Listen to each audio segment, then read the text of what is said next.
In this video, we're going to take a look at using custom icons. So if we take a preview of our map here, we can see that we have the standard Google icon, but we want to change that to something else.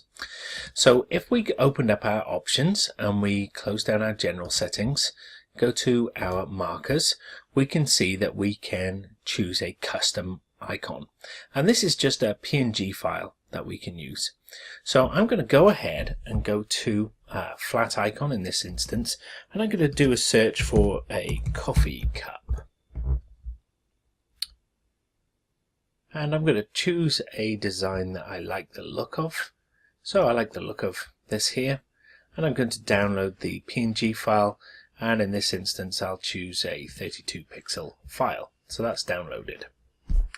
Now I'm going to go to my map, and I'm going to go to open up the options, go to the markers, go to the custom icon, and then in my downloads I'm going to grab that icon there.